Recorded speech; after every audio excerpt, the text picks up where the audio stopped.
পুৱাই ফাঁচী বজাৰত হাহাকাৰ দপদপকৈ জ্বলি উঠিল বস্ত্ৰ বিপণী নুনমাটি সোণাপুৰ উত্তৰ গুৱাহাটী সকলোতে বিক্ষিপ্ত ঘটনা এয়া ফাঁচী বজাৰৰ এখন বিপণীৰ বাহিৰৰ দৃশ্য পৰি আছে পুৰি ছাই হৈ যোৱা এইসমূহ মেখেলা চাদৰ শ্বৰ্ট চাৰ্কিটৰ ফলতে ফাঁচী বজাৰৰ জৰিয়লা ফেশ্বনত সূত্ৰপাত হয় জুইৰ নিমিষতে জুইৰ লেলিহান শিখাই আৱৰি ধৰে সমগ্ৰ বিপণীখন ফলত বিপণীখনত সকলো কাপোৰ জ্বলি ছাই হৈ যায় অগ্নি নিৰ্বাপক বাহিনী জুই নিৰ্বাপন কৰিবলৈ চেষ্টা চলাই যদিও নিমিষতে সকলো নষ্ট হৈ যায় অগ্নিকাণ্ডৰ ফলত প্ৰায় 90 লাখ টকাৰ কাপোৰ জাহ গ'ল জুইত মাত্ৰ 8 মাহ পূৰ্বে বিপণীখন আৰম্ভ কৰিছিল লক্ষ্মী চাহ নামৰ এইজন লোকে আৰু যে তেওঁৰ চকুৰ সন্মুখতে এটা সপোন মৰহি গ'ল বিপণীখনৰ বীমা কৰা নাছিল লক্ষ্মী চাহে মই তগৰেশপাৰা থাকোঁ তাৰপৰা মই যেতিয়া আহোঁ যেতিয়া আহিছোঁ তেতিয়া চাইছোঁ জ্বলি আছে দোকানখন কিমান আছিলে কিমান আপোনাৰ কিমান লাখ টকাৰ সামগ্ৰী আছিল এইটো 90 লাখৰ পৰা 1 কোটি টকালৈ এনে হ'ব বস্তুটো আপোনাৰ ইঞ্চুৰেঞ্চ আছিলে ইঞ্চুৰেঞ্চ নাছিল আপুনি নতুনকৈ দিছিলে নতুনকৈ দিছিলোঁ এই পূজাত দিছিলোঁ এই দুৰ্গা পূজাত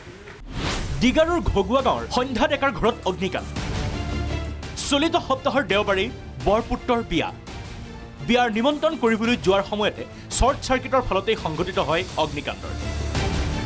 ঘৰত কোনো নথকাৰ ফলতেই সম্পূৰ্ণৰূপে ভস্মীভূত হয় সকলো সা সামগ্ৰী মোৰ দাদাৰ ঘৰ হয় মোৰ ভতিজাৰ অহা সপ্তাহত দেওবাৰে বিয়া আছিলে বিয়াৰ সংক্ৰান্তত আজিও মই বজাৰ হাট কৰি আহিছোঁ মোৰ বৌ বিয়াত মাতিব গ'ল ভতিজাটো গৈছিলে বোৱাৰীৰ লগত অলপ সোণাপুৰত ঘৰত কোনো নাছিলে এতিয়া শ্বৰ্ট চাৰ্কিট ফ্ৰিজৰ পৰা হ'ল নে ক'ৰবাত একো গম পোৱা নাই সম্পূৰ্ণ দেখিছে সম্পূৰ্ণ ঘৰটো শেষ একো বস্তু ওলাব নোৱাৰিলোঁ বিয়াৰ বস্তু শেষ খালি আমিনগাঁৱত 31 নং ৰাষ্ট্ৰীয় ঘাইপথত দুখনকৈ ট্ৰাকৰ সংঘৰ্ষৰ পাছতে দাও দাওকৈ জ্বলি উঠিল দুয়োখন ট্ৰাক এই অগ্নিকাণ্ডৰ ফলত ৰাষ্ট্ৰীয় ঘাইপথৰ কাষতে থকা 2-3খন দোকানতো বিয়পি পৰে জুই এখন গাড়ী ওলাই দিছে এখন গাড়ীত এইটোতো মেইন হাৱাই ৰোড না এইটোতো ফট কৰি ব্ৰেক ধৰবা নোৱাৰে ডিজেল টেংকিত লাগি কিনে পুৰা ব্ৰাছ হয় লগে লগে এখন পুৰা জ্বলি গৈছে এখন গাড়ী জ্বলি শেষ এখন আৰু এইখন গাড়ী এই কি বুলি কয় কেবিনটো অকল জ্বলিছে তাৰপিছত আৰু পিছফালে দোকান আছিলে দোকানত গেছ চেছ আছে কায়ো যাব পৰা নাই মই মানে ভৰি ভাৱ একো কৰা নাই মই ডাইৰেক্ট যাই কিনে গেছটো বাচাইছোঁ আগতে নুনমাটিৰ পাহাৰতো সংঘটিত হয় ভয়ানক অগ্নিকাণ্ড ততাতৈয়াকৈ অগ্নি নিৰ্বাপক বাহিনী উপস্থিত হৈ জুই নিৰ্বাপন কৰিবলৈ সক্ষম হয়